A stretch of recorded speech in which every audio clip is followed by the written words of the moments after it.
सर्वसामान्यांचं हक्काचं व्यासपीठ। नमस्कार, आपण आज जिल्हा परिषद निवडणुकीच्या निमित्ताने केंदूर पाबळ गटात पाबळ या ठिकाणी आहोत। आपल्या समवेत आहेत राष्ट्रवादी शरदचंद्र पवार पक्षाचे शहाजी डफळ, पुणे जिल्हा सरचिटणीस। आज आपण त्यांच्याशी बातचीत करणार आहोत। डफळ साहेब नमस्कार। नमस्कार। जिल्हा परिषद निवडणूक सुरू झाली आहे। आपल्या इथून दोन्ही राष्ट्रवादी युतीचे प्रफुल्ल शिवले उभे आहेत, तर काय सांगाल या निवडणुकीसंदर्भात? खऱ्या अर्थानं ही निवडणूक विकासाच्या मार्गावर चाललेली आहे आणि आपला पुणे जिल्ह्यातील शिरूर तालुका म्हटलं तर हे शरदचंद्रजी पवार साहेब आणि अजितदादांना मानणारा वर्ग आहे। या पवार साहेबांच्या माध्यमातून खऱ्या अर्थानं सणसोडे असेल, शिक्रापूर असेल, रांजण असेल, एक पंचतारांकित MIDC त्यांच्या माध्यमातून आलेली। त्यामुळं ह्या भागाला प्रत्येक घरातला माणूस या रोजंदारीचं उपलब्ध झालेलं आहे।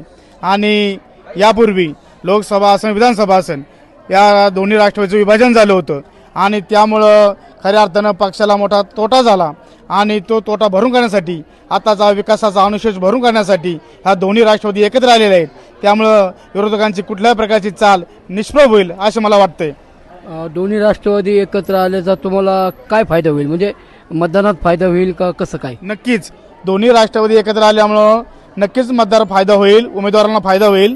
कारण दोन्ही बी उमेदवारांची पक्षाची ताकद ही खऱ्या अर्थानं हा पुणे जिल्हा किंवा शिरूर तालुका हा राष्ट्राचा बालेकिल्ला आहे आणि दोन्ही राष्ट्र विभागली होती विधानसभा आणि लोकसभेला, परंतु आता ही ताकद एकवटली आहे आणि नक्कीच हे दोन्ही उमेदवार विजय होतील अशी मला काही शंका नाही याच्याबद्दल।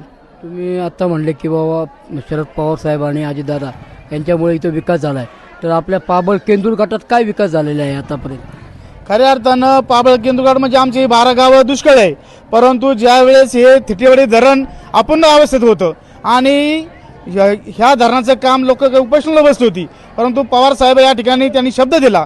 वसंतराव डावखरे, पोपटराव गावडे असतील, त्या कालखंडात प्रकाश बापू पवार असतील, या भागाचे नेते, यांच्या माध्यमातून पवार साहेबांनी शब्द दिला आणि एका दिवसात साहेबांनी आदेश दिला आणि थिटेवाडी धरण हे पूर्ण केलं आणि थिटेवाडी धरण पूर्ण झाल्यानंतर हे जे पाण्याचा प्रश्न आहे पाबळ आणि परिसराचा, थोडा पिण्याचा प्रश्न 100% मिटलेला आहे।